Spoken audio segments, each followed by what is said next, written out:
विश्वविद्यालयों और कॉलेजों की स्थिति हो रही है। एनईपी के चलते कहीं भी शिक्षा नहीं हो रही है, केवल सरकारी कामकाज हो रहा है और निश्चित रूप से विश्वविद्यालयों और कॉलेजों को खत्म करने की कोशिश हो रही है। इन सब का एक मिला जुला आक्रोश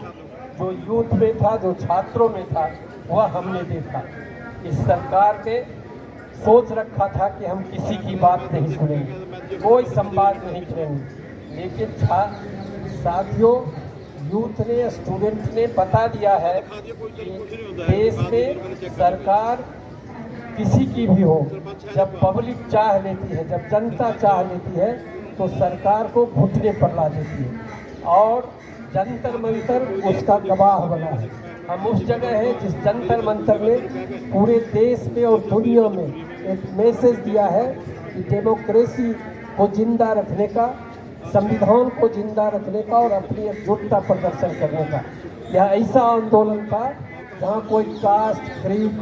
कोई पॉलिटिकल पार्टीज का वर्चस्व नहीं था, लेकिन इशूज का वर्चस्व था। वो चाहते थे कि ऐसी शिक्षा व्यवस्था हो जिसमें आम लोग शिक्षित हो सके, आम लोगों को शिक्षा मिल सके, स्कूल बंद नहीं हो, विश्वविद्यालयों को खत्म नहीं किया जाए, उसका बजट बढ़ाया जाए, जितने भ्रष्टाचार है शिक्षा के अंदर उसको खत्म किया जाए। आप जानते हैं कि एनटीए में कौन है।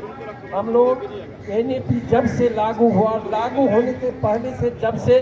ड्राफ्ट एनईपी आया था, उस समय से कह रहे हैं यह एनईपी ऐसा है जो कोचिंग माफिया और सेंट्रल गवर्नमेंट के बीच का एक नेक्सस तैयार कर रहा है जो भ्रष्टाचार को जन्म देगा। और ठीक ही कहा नंदिता जी ने कि जहाँ सेंट्रलाइजेशन होगा, जहाँ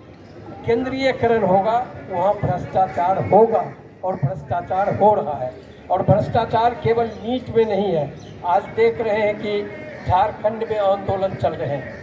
झारखंड में आंदोलन, वहाँ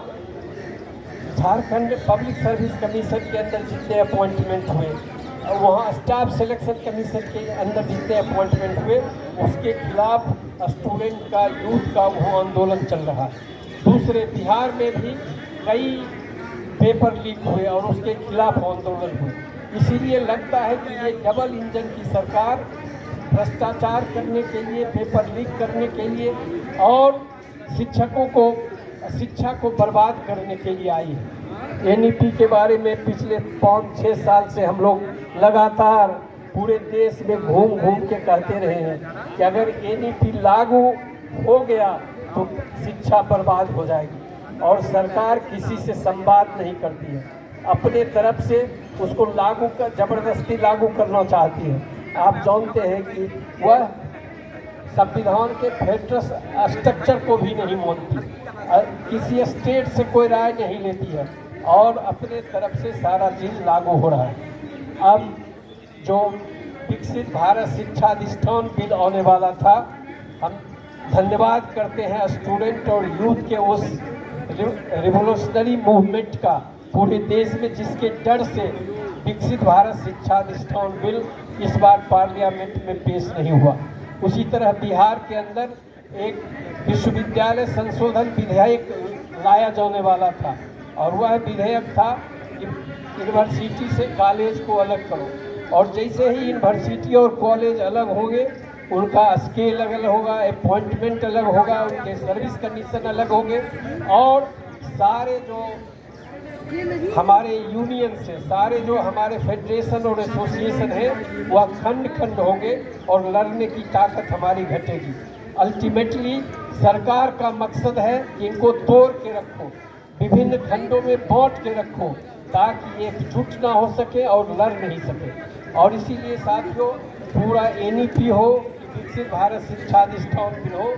पूरे विश्वविद्यालय के खिलाफ है, शिक्षा व्यवस्था के खिलाफ है, संविधान के खिलाफ है। और जो हमारी ऑटोनॉमी है, जो हमारा फेडरल स्ट्रक्चर बना हुआ है कि कंकरेंट लिस्ट में शिक्षा है और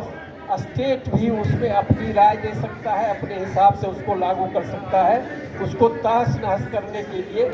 ये विकसित भारत शिक्षा अधिष्ठान बिल लाना चाहते थे।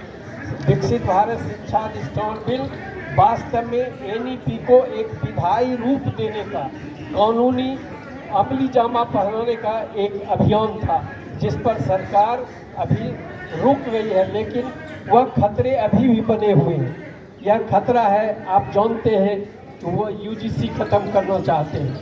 वो एआईसीटी खत्म करना चाहते हैं, वो एनसीटी खत्म करना चाहते हैं, और चाहते हैं कि एक